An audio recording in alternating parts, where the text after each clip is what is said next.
Bien, bonjour à toutes et à tous, bienvenue sur cette chaîne pour cette première vidéo. Merci à toi Moïsa de nous accueillir ici, aujourd'hui, chez toi. Merci à toi d'être venu. C'est la première fois que je fais ce genre de choses, j'ai jamais fait ça avant, donc interviewer des artistes, des créateurs, etc.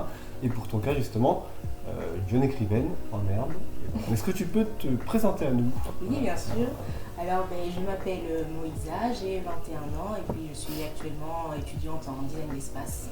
D'accord, donc pas du tout dans le domaine de Non, l'écriture. c'est d'abord que la nature est importante et qu'il faut la préserver à tout prix car on n'est pas à l'abri d'une catastrophe naturelle ou autre.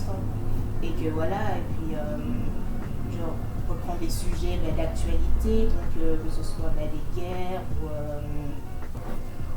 je mets en avant aussi la quête de l'homme à tout prix de vouloir dominer le monde et puis être plus fort que la nature, alors que non, la nature reprendra toujours ses droits quoi qu'il arrive.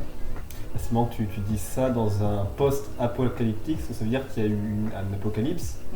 Donc du coup, on va retrouver ce que les hommes ont fait avant l'apocalypse, après en fait, c'est ça? Voilà, après, étant donné que ça se passe quand même 95 ans après cette première fin du monde, c'est vrai que les personnages vont aussi se poser des questions, notamment mon héroïne qui est dans les générations de ce monde-là, va se poser des questions, comment le monde a pu en arriver là ou autre.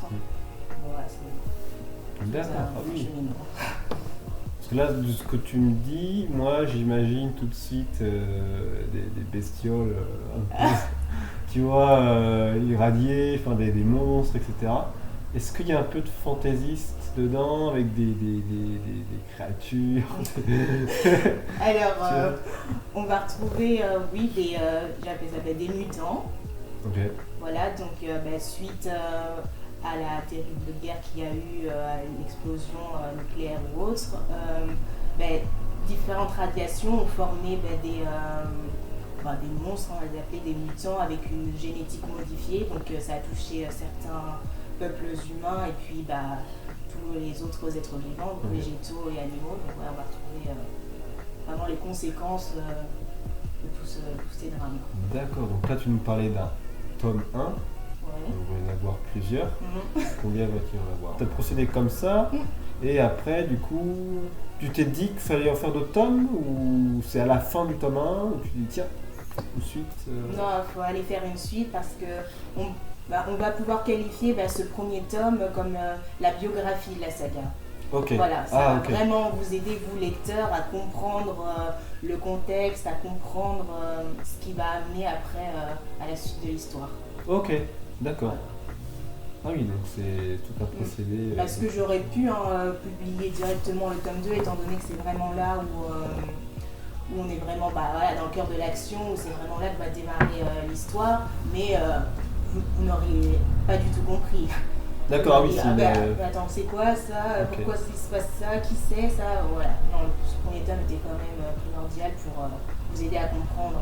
Ah oui, donc il va y avoir des liaisons, plein de retournements, Des vérités, Après, voilà, je vais prévenir quand même. Ouais, vas-y. Je le ferai quand même sur la première page du livre, mais âme sensible, s'abstenir.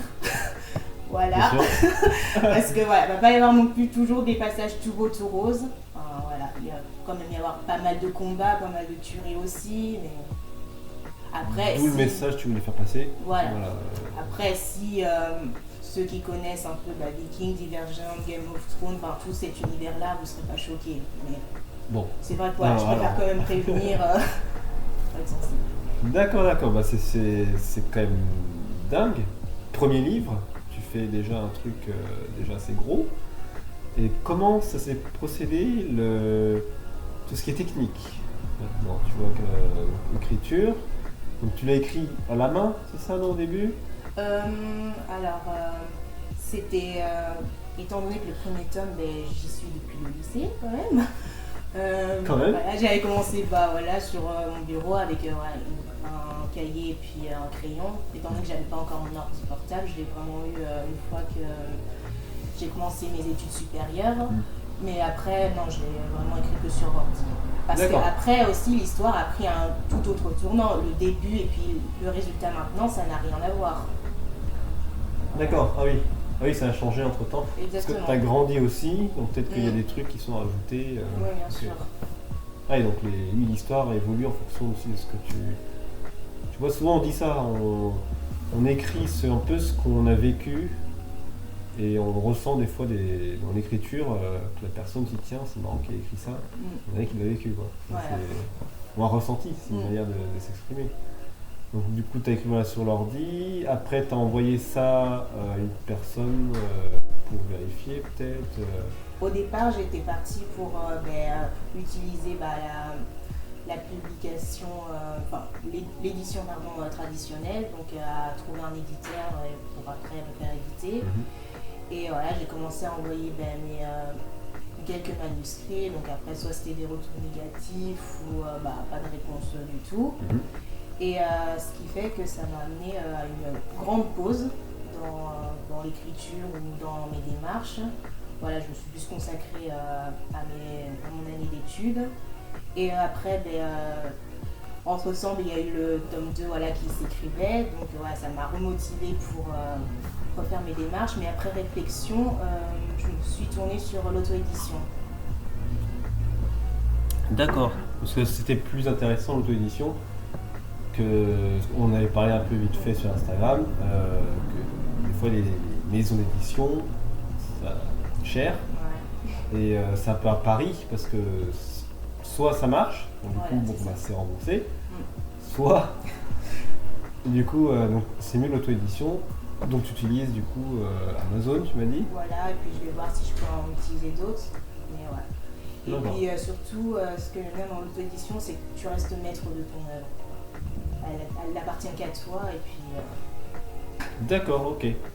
Donc du coup sur Amazon, comment ça se passe en fait sur il y a plusieurs cases à remplir, plusieurs étapes à faire. Après, tu télécharges ton manuscrit, ton illustration de couverture, et après... Tout simplement. Voilà. D'accord. Ah cool. Puis parce qu'au départ, je me posais des questions, parce que je me disais, voilà, mais comment je vais faire, je ne sais pas du tout comment ça fonctionne. Et puis, entre-temps, il y a une connaissance qui, elle aussi, s'est fait auto-publier sur Amazon. Donc, je l'ai contactée pour qu'elle m'explique un peu son expérience et tout ça. Et voilà, je suis allée la voir, elle m'a bien tout expliqué. Puis finalement, c'est pas si compliqué. D'accord. Parce que c'est vrai qu'on peut s'imaginer écrire un livre. Déjà, le fait de se dire écrire, il y a plein de gens, ça les bloque. Parce qu'ils imaginent que un livre, il faut avoir 30 pages, si je fais 20 pages, machin. En fait, toi, tu n'as pas vraiment réfléchi, ça t'est venu, et tu as laissé faire ta main. Faire, Et au départ, je ne voulais pas du tout publier, mais ce qui m'a décidé, c'est de me dire, parce que mine de rien, c'est énormément de travail d'écrire un livre, faut pas croire. Et je me suis dit, non, j'ai envie de le partager, cette histoire que voilà, j'ai pris beaucoup de cœur et de plaisir à écrire, et voilà, Ah oui. c'est important pour moi. Donc tu t'es dit, partageons-le. Voilà, tout livre à sa place, quel qu'il soit.